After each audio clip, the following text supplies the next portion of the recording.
Oke, halo, halo. Terdengar suara saya?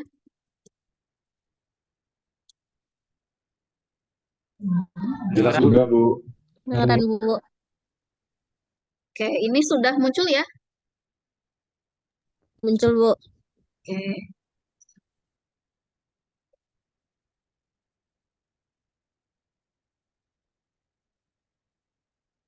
Oke, kita mulai untuk video conference-nya. Assalamualaikum warahmatullahi wabarakatuh. Waalaikumsalam Waalaikumsalam. Wabarakatuh. Oke, hari ini tanggal 13 Mei 2024, hari Senin, kita melaksanakan video conference di mata kuliah sistem basis data. Nah, materinya terkait dengan functional dependency. Nah, untuk jadwal video conference ini, mohon maaf saya umumkan secara mendadak ya, karena eh, di jadwal itu kan kurang pas ya, jadi saya menyesuaikan jadwal saja. Nah, untuk jadwal video conference ini dalam satu semester dilaksanakan minimal 7 kali ya. Nah, 7 kali itu sampai sesi 16. Berarti kan sampai rekan-rekan semua sudah menjelang UAS ya. Nah, ini video konferensi yang pertama kita. Jadi nanti menjelang UTS nanti kita adakan video conference secara paralel. Jadi kita kejar materi nih gitu ya. Untuk UTS-nya materi dari sesi 1 sampai sesi ke-7. Nah, saya sudah membuat video pembelajarannya, ya lengkap, semuanya sudah ada video pembelajarannya. Jadi silakan rekan-rekan semua disimak kembali apa yang sudah saya jelaskan di materi per sesinya. Nah, untuk video conference ini, saya jelaskan untuk yang sesi 4 dulu nih. Nah, karena ini termasuk materi yang harus kita pelajari secara seksama. Nah, ini tentang functional dependency, ya. Oke, nah ini ada definisinya. Nah, functional dependency ini adalah ketergantungan fungsional. Nah, dependensi ini artinya apa nih? Ketergantungan, ya. Nah, fungsional berarti fungsi, berarti kan ada fungsi dari masing-masing setiap atribut di tabelnya, gitu ya. Nah, dalam proses functional dependency ini, gunanya untuk apa? Untuk dekomposisi. Nah, dekomposisi ini gimana nih?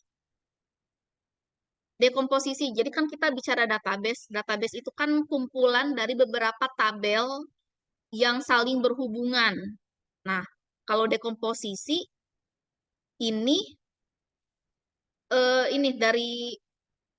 dari tabel nih.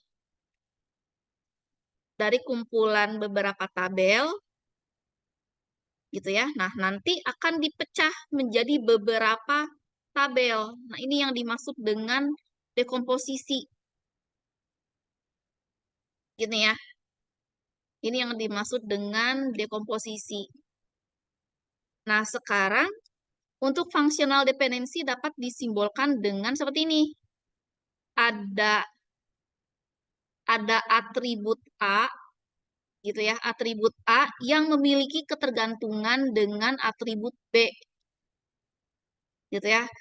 Berarti kan bisa dibalik nih, atribut B memiliki ketergantungan dengan A. Nah, berarti kan secara fungsional nih, menentukan B atau B secara fungsional tergantung pada A. Nah, ini secara simbol, ya secara simbol seperti ini dulu. Nah, nanti untuk notasinya, notasi yang benar ini seperti ini ya. Ada atribut A yang bergantung ke atribut B. Nah, atribut A dan B ini ada di dalam satu tabel. Nih, ini ada satu tabel nih. Nah, berarti secara fungsional kan bergantung pada A, atribut B ini bergantung pada A. Nah, jika ada dua baris data nih, ada dua baris data dengan nilai A yang sama, maka B juga sama. Maksudnya gimana? Ada dua baris data yang sama dengan nilai A, berarti A-nya berapa nih? A-nya berapa? A-nya 2, gitu kan? Maka nilai B juga sama, gitu. Maka di sini 2. Nah, ada juga notasi yang kebalikan, berarti kita gunakan garis miring seperti ini, atau seperti ini.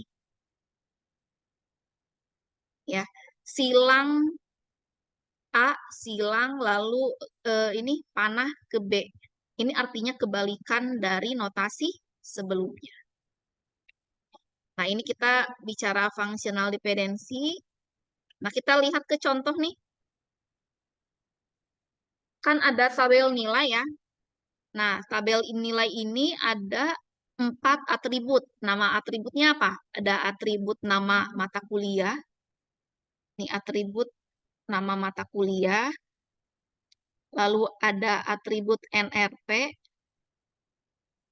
Lalu ada atribut nama mahasiswa. Dan ada atribut nilai huruf. Nah, berarti kan ini bisa kita antara atribut ini ada yang ketergantungan. Nah, kita lihat nih. Functional dependency dari tabel nilai berarti apa? Nah, kita lihat dari NRP ke nama mahasiswa. Nah, misalnya nih, eh, NIM-nya Mas Ade gitu ya. NIM-nya Mas Ade berapa? Halo?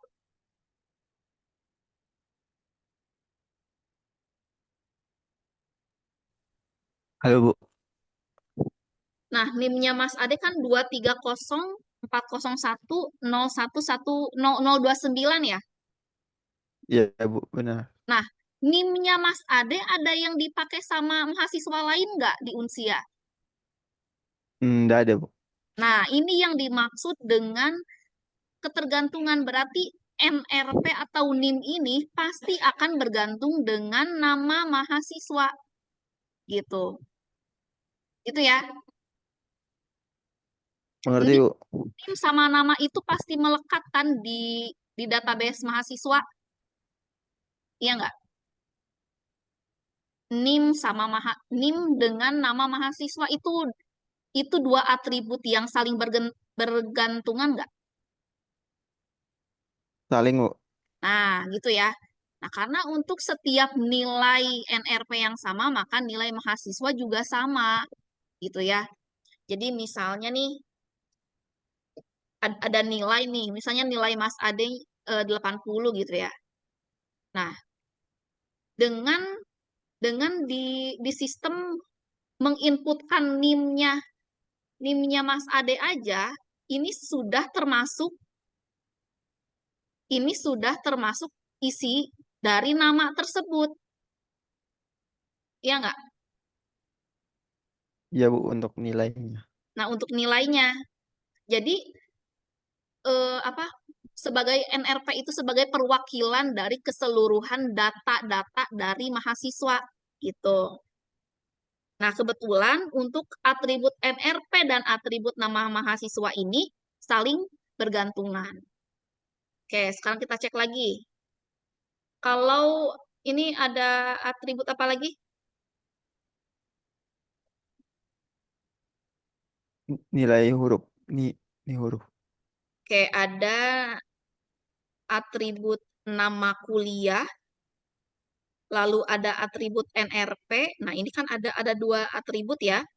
Nah, ini bergantung dengan nilai huruf. Nah, ini sama aja nih. Nah, misalnya di tabel apa nih? Tabel nilai ya, gitu ya. Tabel nilai itu kan ada, kalau kalian cek di si akad gitu ya. Nah, di si akad untuk melihat nilai huruf ABC itu kan pasti ada nama mata kuliah dan NIM-nya kan. Nah, itu saling bergantungan nih. Jadi ini adalah atribut yang bergantungan. Nilai hurufnya 80, NRP-nya berapa, namanya siapa. Berarti kan dari ini sudah bergantungan.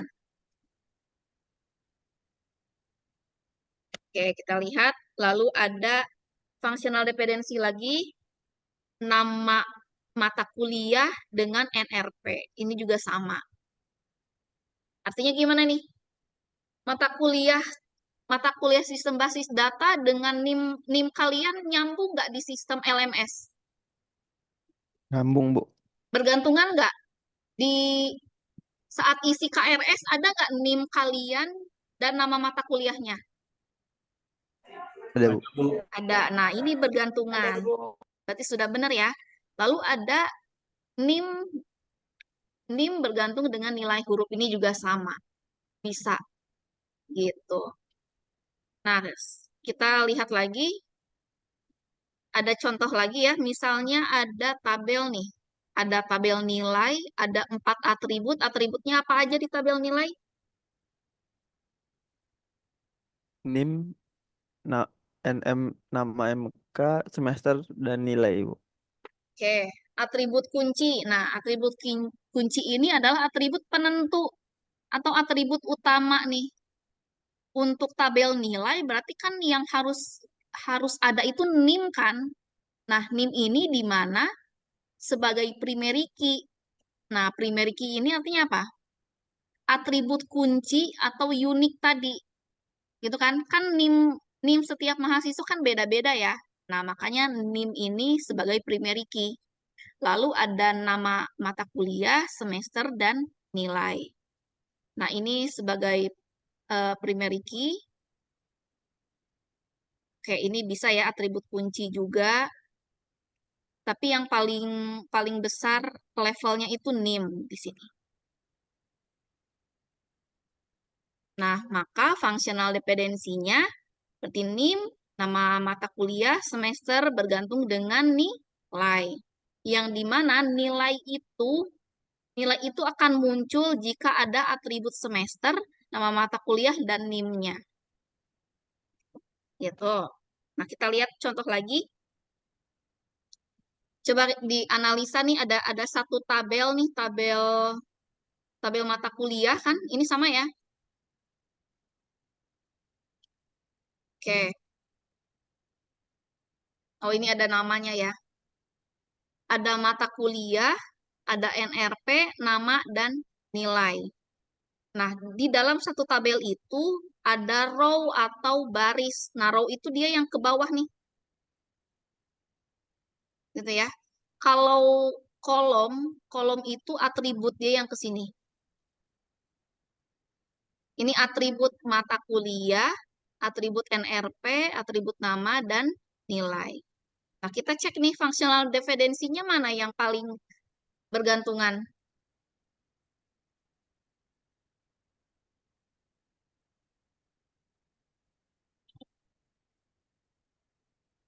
NIM dengan nama, pasti kan? NIM dengan nama, pasti bergantungan. Terus mata kuliah, NRP, dan nilai. Oke, berarti dari sini dia bergantung ke nilai sih. Nah, kalau yang non mata kuliah bergantung dengan NRP nggak nih?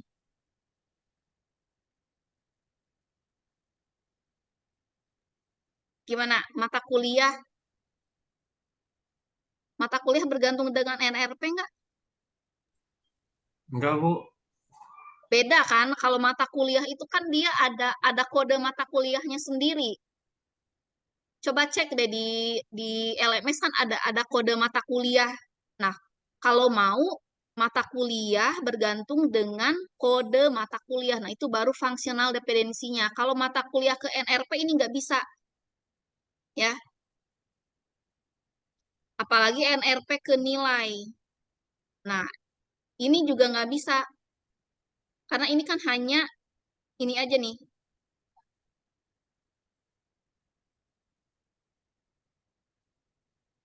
Nah, syaratnya kalau ingin ada ini, tambahkan mata kuliah seperti ini. Seperti yang di sini nih. Nah, baru bisa. Gitu ya. Oke, kita cek lagi, ada tabel lagi. Oke, ini fungsional dependensinya nomor pemasok bergantung dengan nama pemasok. Iyalah, misalnya namanya Reni nih. Nama pemasoknya Reni. Nomornya 01 gitu kan. Ya udah berarti ini bergantungan dengan nama dengan nomor ini saling bergantungan gitu. Paham nggak maksudnya yang bergantungan ini? Jadi antara atribut satu dan atribut lain ini saling bergantungan di mana nama ini pasti mengikuti nomornya ya. Reni ini nomor pemasoknya pasti 01, Abas ini nomor pemasoknya pasti 02 gitu. Ya itu ini yang dimaksud dengan ketergantungan. Oke, ini gimana nih? Ada 4 atribut. Ya udah sama ya, ada mata kuliah NIM bergantung ke nilai. Jadi untuk menampilkan nilai A itu NIM-nya siapa? NIM-nya 133 kan? Yang belakangnya 133 itu siapa? Yang belakangnya 133 siapa? Cynthia kan? Cynthia. Nah, Cynthia, dia mata kuliah apa yang dapat nilai A ini? PBO. Berarti nanti row-nya, isi datanya seperti ini PBO, NIM-nya belakangnya 133, nilainya A. Gitu. Kenapa nama ini nggak dimasukin ke sini? Kenapa nama nggak dimasukin?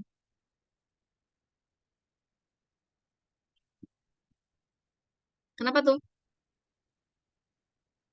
Karena dengan adanya functional dependency cukup menginputkan NIM saja, yang dimana NIM ini sudah mengandung nama mahasiswa tersebut. Gitu. Oke, selanjutnya seperti ini ada full dependency, berarti ketergantungan penuh. Ya. B, ketergantungan dengan A. Namun B bukan memiliki dependensi subset A. Nah, gimana nih?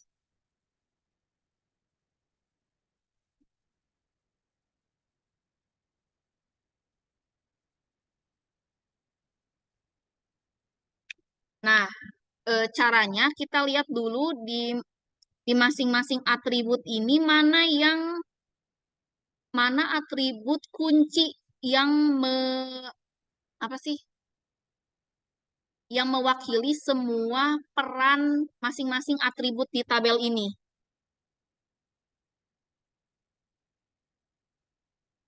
Kalau kita analisa ini namanya tabel apa? Ada NIM, nama IPK, lalu ada ruang, ada dosen, nama tabelnya apa?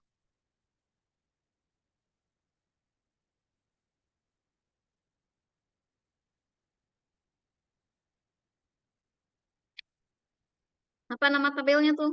Ada NIM, nama IPK, ada kelas, ada dosen. Tabel apa tuh namanya?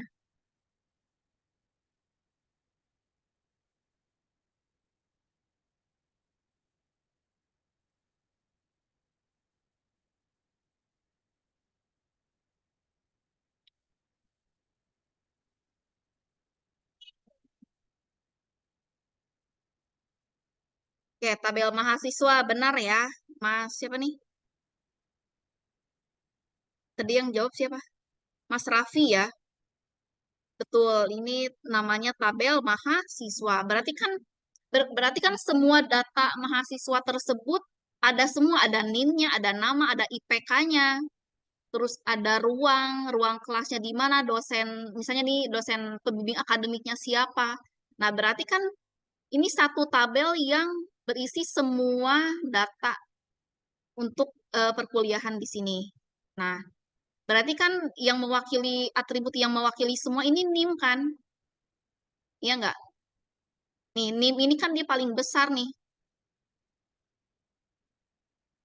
Karena hanya ada satu primary key yang benar-benar terjadi ketergantungan.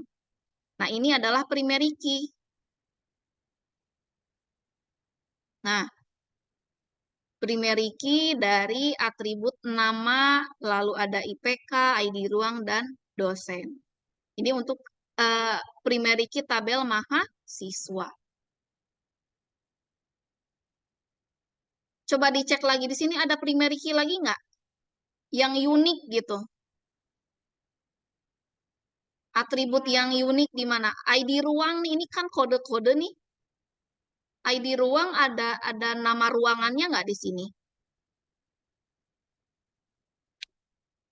Ini bisa nggak dijadiin primary key? Nih,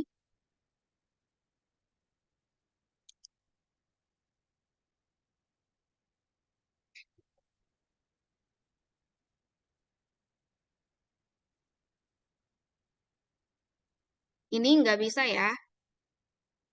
Nah, tapi ini sebagai ini foreign, ada primary key, ada foreign key. Berarti FK. Ya, ini atribut kunci yang level keduanya. Ini yang pertama.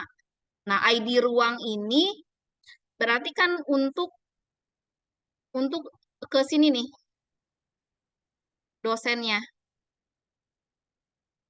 gitu. Jadi untuk ruangan kelasnya tuh di mana? Jadi untuk informasi data tabel ini jadwal perkuliahan. Nah, misalnya kalau jadwal perkuliahan ada atribut apa? Mata kuliah kan? Mata kuliah, lalu ada ruangannya, lalu ada dosennya kan? Nah, ini untuk tabel jadwal ya. Ini untuk tabel jadwal. Nah, lalu ini ID-nya. Nah, ID di sini sebagai origin key. Nah, NIM di sini sebagai primary key yang di mana NIM ini untuk nama dan IPK. Nah, jadinya cukup full dependensinya mengambil NIM dan ID ruang. Jadi cukup aja nih, ada satu atribut kunci yang diambil. Ini yang full, berarti kan ID ruang ini kan mengambil info data dosen, kalau NIM mengambil info nama dan IPK. Ini yang namanya full dependency. Oke, selanjutnya ada partial dependency, partisi ya, berarti ada beberapa partnya. Ya udah, berarti kan kita kan sudah tahu ya, ada ID ruang, lalu ada NIM kan. Nah, ini bisa nih, NIM dan nama ke ID ruang. Berarti ini bisa mengambil satu atribut yang di sini. Atribut ini dibawa ke sini. Jadinya partially dependency. Nah ya, boleh menggunakan dua atribut NIM dan nama, namun salah satu harus primary key. Yang primary key-nya yang mana? Yang primary key-nya yang mana nih? Antara NIM dan nama primary key yang mana? NIM, Bu. Yang NIM. Jadi boleh nih, atribut yang kedua ini bukan primary key, ini boleh. Jadi, jika salah satu atribut dihapus, maka masih tetap dapat menjadi ketergantungan. Oke, selanjutnya ada transitif. Nah, ini kan ada ini ya, ada beberapa atribut yang bergantung A, B, C. Nah, relasinya berarti kan A ke B, A ke B, B ke C. Nah, kita lihat nih, kita analisa dulu. Ini namanya tabel apa nih? Ada NIP, ada nama, ada jabatan, ada gaji, kode cabang, alamat cabang. Nama tabelnya apa nih kira-kira?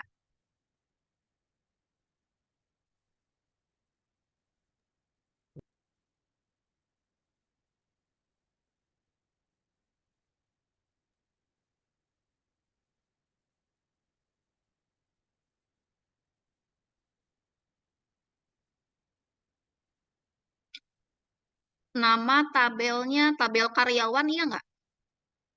Tabel karyawan, bisa nggak? Ada NIP-nya, ada nama, ada jabatan, ada gaji, kode cabang, dan alamat cabang, gitu ya. Nah, berarti kan kita harus analisa dulu mana atribut kunci atau primary key-nya. Nah, cara triknya untuk melihat atribut kunci itu yang ada kode-kodenya. Yang mengandung kode yang mana? NIP, Bu. Nah, NIP. Terus yang mengandung kode yang mana lagi? Kode cabang. Kode cabang. Nah, ini kita tandai sebagai atribut kunci dulu. Gitu. Sekarang kita cek nih yang transitive dependency. Nah, kita lihat dulu ya. NIP NIP ini mengandung atribut mana aja NIP ini?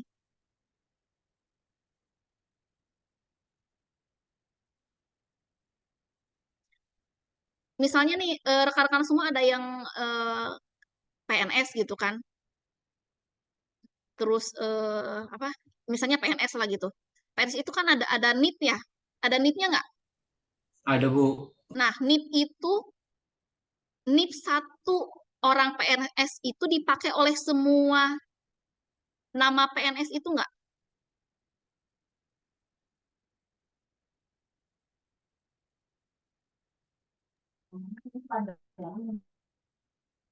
Tidak. Tidak. Tidak ya. Nah, berarti NIP ini termasuk primary key ya, atribut kuncinya. Berarti kan di sini yang dimaksud dengan unique ini, NIP ini nggak akan dipakai oleh nama karyawan yang lain. NIP-nya satu-satu ini pasti dipakai oleh Rizka, gitu kan. NIP-nya 1-2 pasti dipakai oleh Sweet. NIP-nya 1-3 pasti dipakai oleh Juwita. Nah, ini sama halnya dengan NIM rekan-rekan semua dengan nama mahasiswa. Gitu ya, kita balik lagi nih. NIM-nya Mas Agung pasti segitu gitu ya. Nggak akan dipakai NIM-nya Mas Agung sama dipakai oleh Mas Adit gitu. Nggak akan bisa. Karena itu bersifat unik. Nggak boleh sama. Nah, ini yang dimaksud dengan primary key. Nah, ini ya. Nah, selanjutnya NIP dengan nama ya. Ini bergantung nggak? Bergantung, Bu. Oke. NIP dengan jabatan nyambung nggak nih?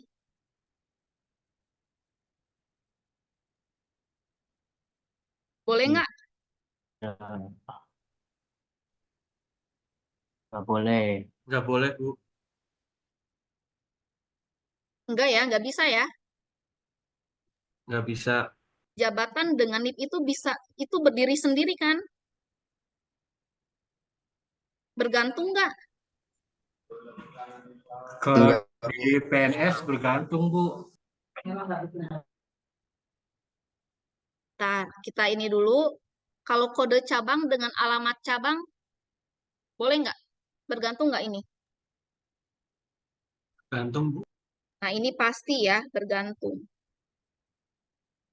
Ya udah, berarti kita lihat dulu nih, A ke B.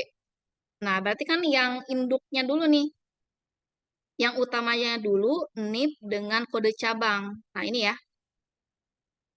Ini primary key, ini foreign key. Nah, jadi semua atribut yang dibawa oleh NIP dan dibawa oleh kode cabang dijadikan functional dependency. Seperti ini. Ini udah benar? NIP bergantung dengan kode cabang. Boleh nggak?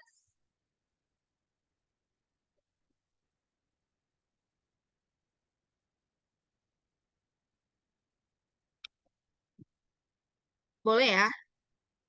Ini masih transitif nih. Artinya, boleh kita,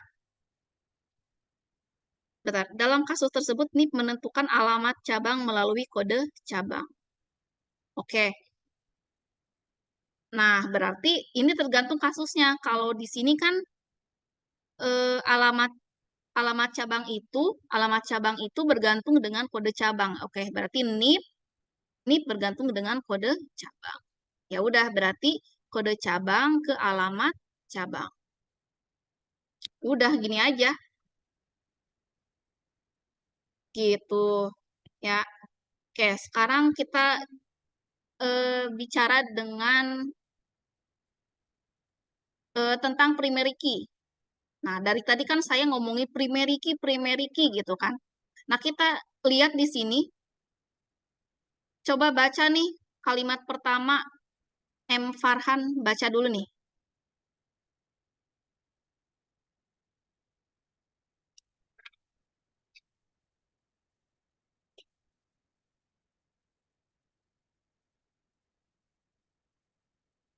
Ada yang bisa baca nih kalimat pertama yang ini?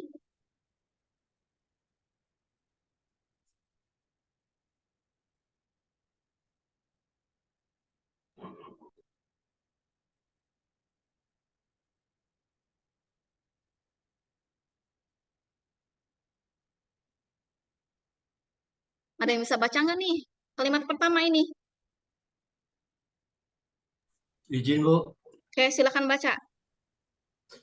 Aturan di mana fungsinya adalah untuk membedakan antara baris satu dengan baris lainnya yang ada pada tabel dan bersifat unik. Oke. Ada baris satu dengan baris yang lainnya. Oke, bersifat unik ya. Baris-baris itu yang mana sih? Ini ya. Ini kan? Nih. Ada nggak ID-nya satu? Ada ID yang sama nggak? 5 di sini 5, 4, 4, 2, 2 ada nggak? Tidak, Bu. Nah, ini yang dimaksud unik di sini. Sekarang saya balik lagi nih. Need-nya, tadi siapa yang ngomong ya?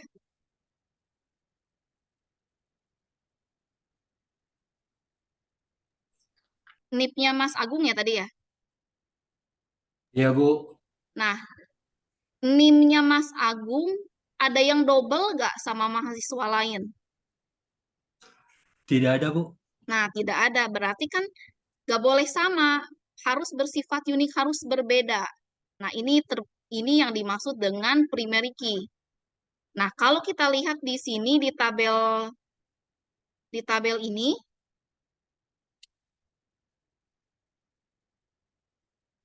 oke, ini kan kalau kita analisa ini kan aplikasi apa sih daftar kursus ya, daftar kursus komputer gitu kan. Nah, ada tabel nih, ada ID kursusnya, mau nama paketnya apa nih? Mau paket webmaster atau graphic design. Nah, kalau webmaster berarti ID-nya 1. Kalau graphic design ID-nya 2 gitu. Nah, ini masing-masing ada ID-nya yang berbeda. Berarti primary key-nya yang mana? ID kursus dengan nama paket primary key-nya yang mana? ID kursus, Bu. ID kursus. Ini primary Khusus. key. Oke, lanjut ke sebelah kanan. Ini ada atributnya apa aja? Ada NIP, nama, dan alamat. Nah, NIP ini kan pasti berbeda nih, ya. Meskipun namanya sama, tapi NIP-nya pasti berbeda, gitu ya. Ini belakangnya 1, ini belakangnya 2, belakangnya 3, belakangnya 4, belakangnya 5. Gitu. Ini boleh. Nah, berarti NIP ini sebagai primary key. Nah, ada ketentuan yang harus diperhatikan ketika field yang menjadi primary key. Aturannya apa? Tidak boleh sama atau ganda. Nggak boleh ada yang sama nih, atau ada yang duplikat gitu ya. Lalu, tidak boleh bernilai kosong. Nggak boleh kosong nih. Nama itu, misalnya KTP nih. KTP rekan-rekan semua kan ada NIK ya. Ada nggak KTP rekan-rekan semua NIK-nya nggak ada? Ada nggak di KTP rekan-rekan semua, NIK-nya nggak ada nomornya, ada nggak? Tidak ada, Bu. Tidak ada. Ya, berarti itu error nanti di sistemnya, sistem di Dukcapilnya gitu kan. Nah, berarti wajib harus ada dan tidak boleh bernilai kosong. Lalu NIK juga tidak boleh sama atau ganda gitu ya. Nah, ini contoh sederhana penerapan primary key gitu ya. Oke. Sekarang ada primary key, ada foreign. Nah, foreign ini adalah tamu atau secondary. Nah, kita analisa dulu. Nah, foreign key ini gunanya untuk relasi atau melengkapi hubungan yang menunjukkan ke induknya. Relasi itu kan adanya hubungan antara tabel 1 dengan tabel lain. Nah, kita cek nih. Di tabel 1 namanya tabel apa?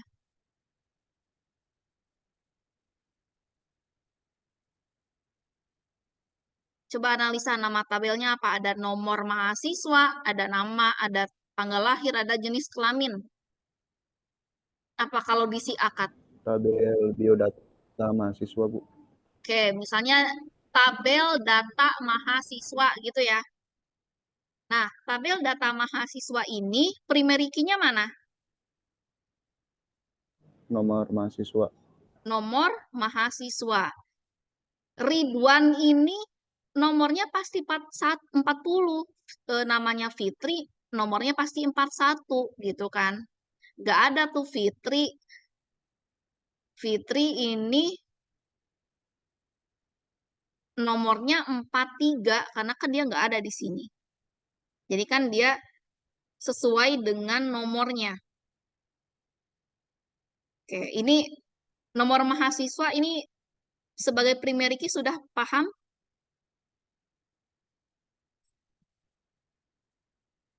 Halo? Paham nggak kenapa nomor mahasiswa ini primary key? Paham nggak nih? Sudah, Bu. Paham ya? Paham, Bu. Unik kan ini kan bersifat unik, nggak boleh kosong, nggak ada data yang ganda gitu ya. Udah ini berarti primary key di tabel data mahasiswa. Oke, sekarang kita cek nih, ini bisa kita pecah lagi atau dekomposisi lagi menjadi tabel 2. Nah, tabel 2. Nah, kita ingin merelasikan tabel mata kuliah dengan nilai, gitu kan? Mata kuliah dengan nilai. Nah, berarti kan kita berarti di sini ada ini tabel nilai misalnya ya.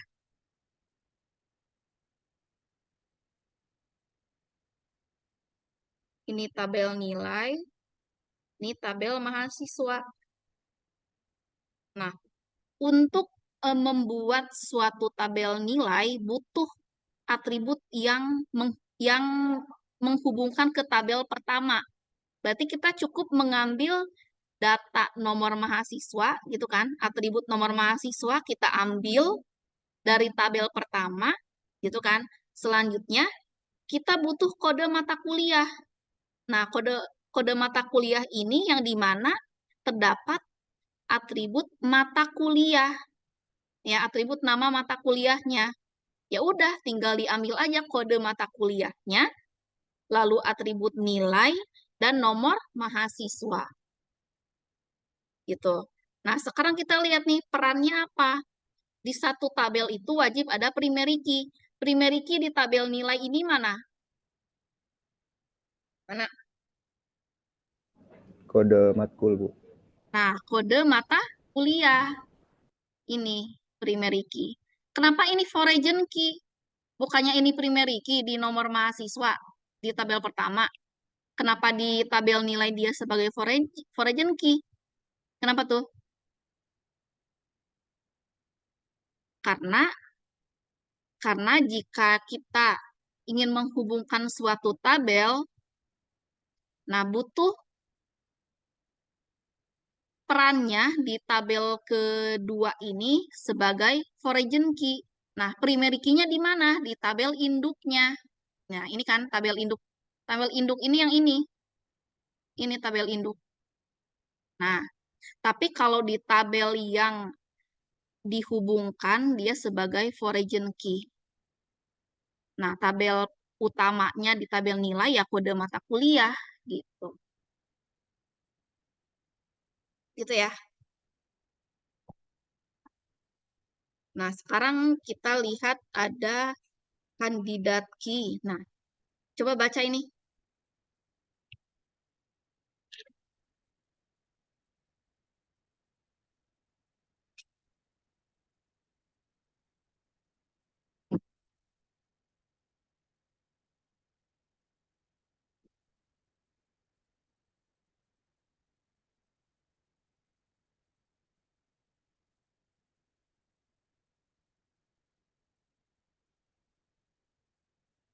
Ayo baca itu. Izin, Bu. Iya, silakan.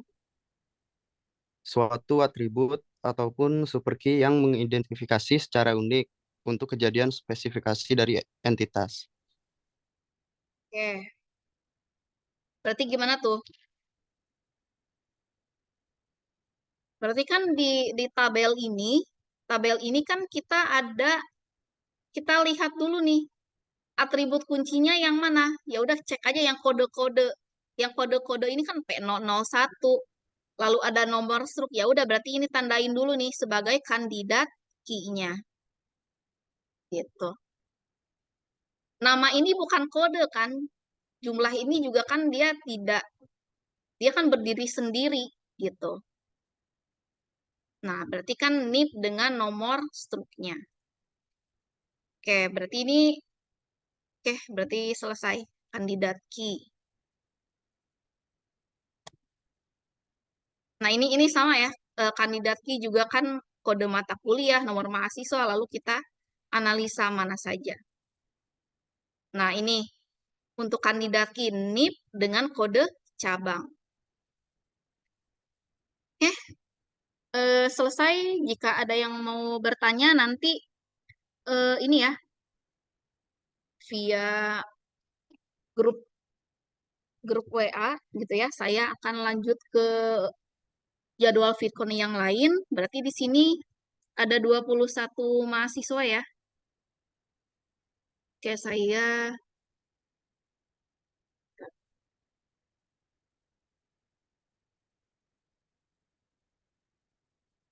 nah, saya izin print screen ya. Oke, kita akhiri. Untuk rekan-rekan yang ingin bertanya, silakan bertanya di via grup WA. Nah, di situ sebagai sarana komunikasi yang lebih intens, silakan bertanya di sana ya. Jadi kalau ada bertanya, silakan aktif di sana aja. Ya, kita cukupkan. Terima kasih untuk rekan-rekan yang sudah hadir. Semoga ilmunya bermanfaat. Mohon maaf jika ada kesalahan dalam penyampaian materi. Wassalamualaikum warahmatullahi wabarakatuh. Waalaikumsalam Waalaikumsalam warahmatullahi wabarakatuh. Terima kasih, Bu. Terima kasih, Bu. Terima kasih, Bu.